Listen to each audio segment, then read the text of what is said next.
اینجا اومده جنگ ترکیبی رو قبلا توضیح دادم.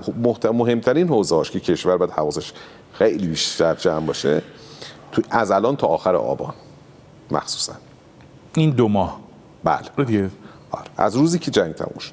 حوزه سایبری، حملات وسیع سایبری قبلا داشته، الان هم با تمام توانش میره این کار رو انجام بده.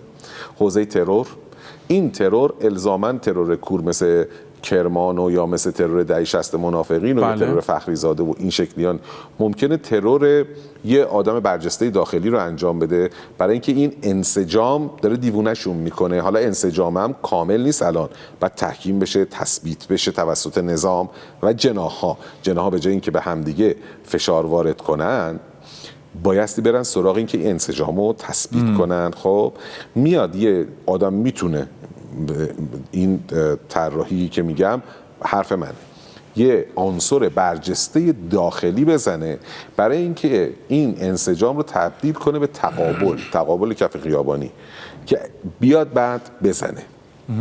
اگر بتونه تقابل اغتشاش ایجاد کنه اون وقت این کار. اون حملات سایبری هم که میگم هدفش همینه. پمپ بنزین و چیز زد، بانک سپه، بانک ملت قبلا اینا رو چرا این کارا رو میکنه؟ برای اینکه نارضایتی ایجاد کنه، نارضایتی تبدیل به اغتشاش کنه. اغتشاش که شد بیاد بزنه، چون تو فاز اغتشاش سوم بود موند. این که من میگم نمیزنه یه استثنا داره، اغتشاش نباشه. اون دفعه هم گفت الان اغتشاش آورده اولویت اول کرده. اولویت اول از طریق حملات سایبری، از طریق ترور، از طریق خرابکاری. یعنی خرابکاری در جاهایی که میتونه نارضایتی برای مردم ایجاد بکنه در خدمات عمومی و غیره و اون وقت تبدیلش کنه به اغتشاش. دنبال اینه. آخریش هم مکانیزم باشه در حوزه فشار سیاسی دیپلماتیک. مکانیزم باشه گفتم هیچی نیست، اما فشار بیرونی، جنگ روانی را میندازه. شما هم که در داخل خود تا حالا 10 دفعه ما اینو نشون دادیم، یعنی سر تحریما همیشه همین اتفاق متاسفانه میفته. ما به فکر نیستیم. همین که گفتم هر کسی میره دنبال منفعت خودش، تاثیرپذیری بالا و یه دفعه شما میبینی که قیمت دلار جابجا میشه.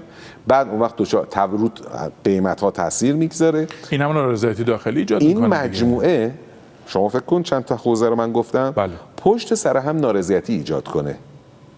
او دنبال اینه این فشارها رو بیاره تا آخر آبان از نظر من یا اوایل آذر برای اینکه اغتشاش ایجاد کنه که اگر شد بله اون وقت میاد.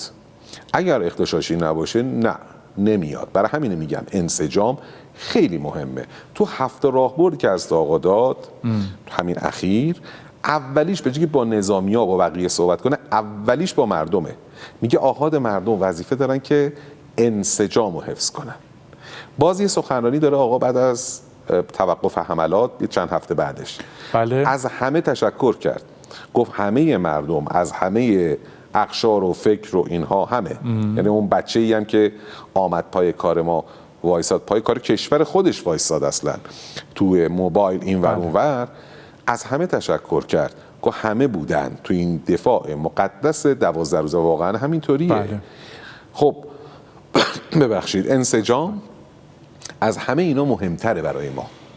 او هم دستش رو گذاشته روی اون جایی که شکست خورد انسجام بود و الان میخواد که اون رو از بین ببره. الان میخواد اونو از بین ببره.